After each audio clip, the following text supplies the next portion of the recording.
बेटा बनकर, बेटी बनकर, दामाद बनकर और बहू बनकर कौन आता है जिसका तुम्हारे साथ कर्मों का लेना देना होता है?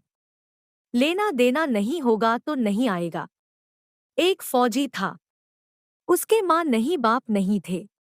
शादी नहीं की, बच्चे नहीं, भाई नहीं, बहन नहीं, अकेला ही कमा कमा के फौज में जमा करता जा रहा था। थोड़े दिन में एक सेठ जी जो फौज में माल सप्लाई करते थे उनसे उनका परिचय हो गया और दोस्ती हो गई।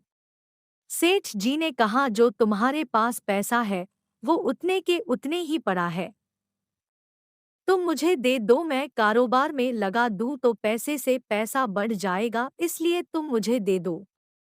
फौजी ने सेठ जी को पैसा दे दिया। सेठ जी ने कारोबार में लगा दिया। कारोबार उनका चमक गया, खूब कमाई होने लगी, कारोबार बढ़ गया।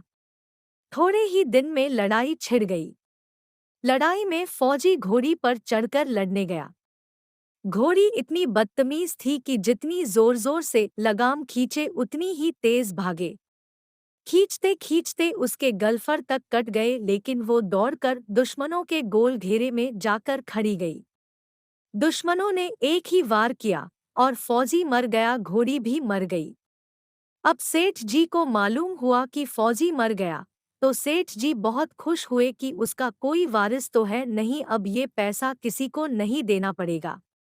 अब मेरे पास पैसा भी हो गया, कारोबार भी चमक गया, लेने वाला भी नहीं रहा, तो सेठ जी बहुत खुश हुए। तब तक कुछ ही दिन के बाद सेठ जी के घर में लड़का पैदा हो गया। अब सेठ जी और खुश कि भगवान की बड़ी दया है। खूब पैसा भी हो गया, कारोबार भी हो गया, लड़का भी हो गया, लेने वाला भी मर गया। सेठ जी बहुत खुश हुए। वो लड़का होशियार था, पढ़ने में समझदार था।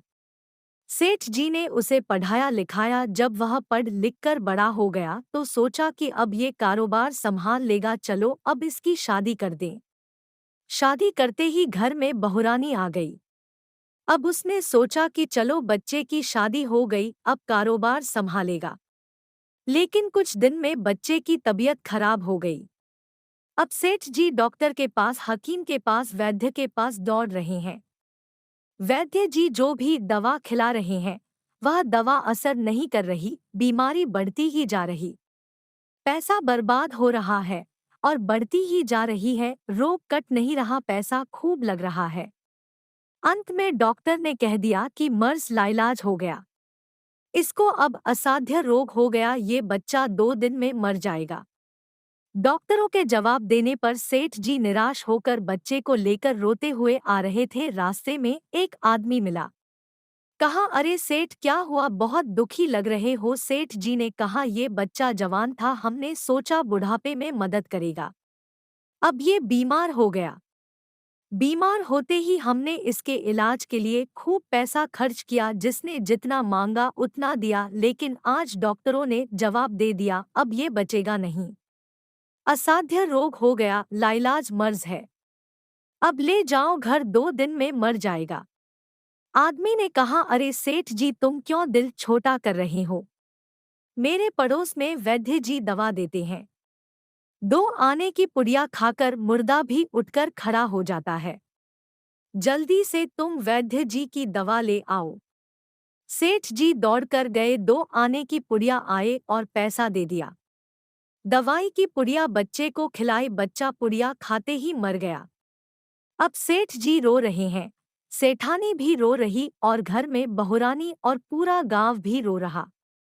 गांव में शोर मच गया कि बहुरानी की कमर जवानी में टूट गई, सब लोग रो रहे हैं। तब तक एक महात्मा जी आ गए, उन्होंने कहा, भाई ये रोना धोना क्यों है?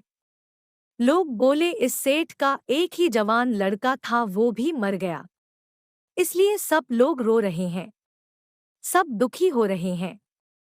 महात्मा बोले, सेठ जी रोना क्यों? सेठ महाराज, जिसका जवान बेटा मर जाए वो रोएगा नहीं तो क्या करेगा?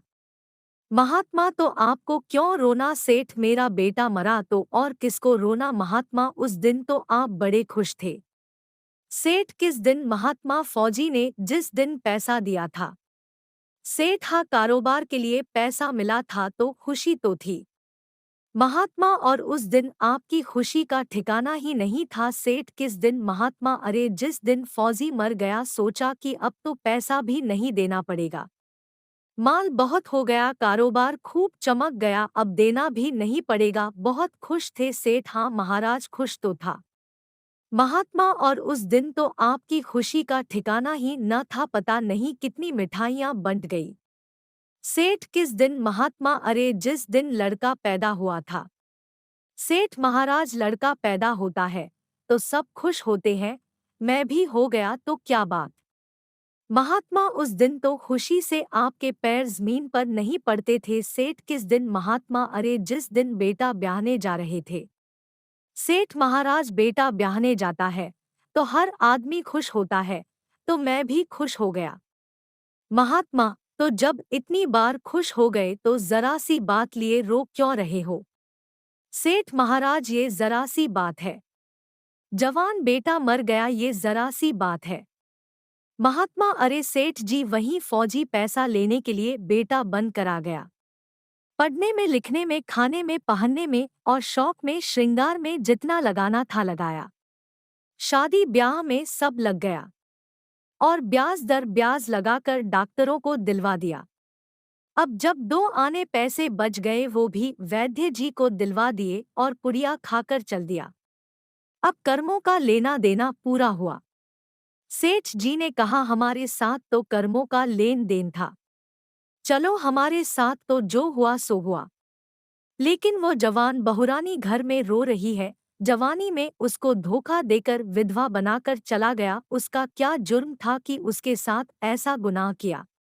महात्मा बोले, यह वही घोड़ी है जिसने जवानी में उसको धोखा दिया, इसने भी जवानी में उसको धोखा दे दिया। यही कहानी हम सभी की है, जो हमने बोया था वही हमें मिल रहा है। इसलिए किसी को दोष मत देना, दोषी मत देखना, हमारा ही स्वयं का दोष है। इंद्रियों की हर क्रिया में और मन के विकल्पों के बहते प्रवाह के काल में उसके मात्र ज्ञाता दृष्टा रहकर अपने स्वभाव में रहने का पुरुषार्थ करना ही हमारा एकमात्र कर्तव्य है। आगम, वेद, शास्त्र व पुराणों के साथ साथ सभी साधु संतों का कहना है कि यह संसार कर्मों का लेखा जोखा है। इसमें जो जीव चैतन्य आत्मा के स्वयं के स्वरूप स्वभाव को जान लेगा वो समझदारी से भव सागर पार हो जाएगा। दोस्तों, वीडियो कैसी लगी कमेंट में ज़रूर बताएं। साथ ही वीडियो को लाइक शेयर ज़रूर करें। अगर चैनल पर नए हो तो चैनल को सब्सक्राइब ज़रूर करें।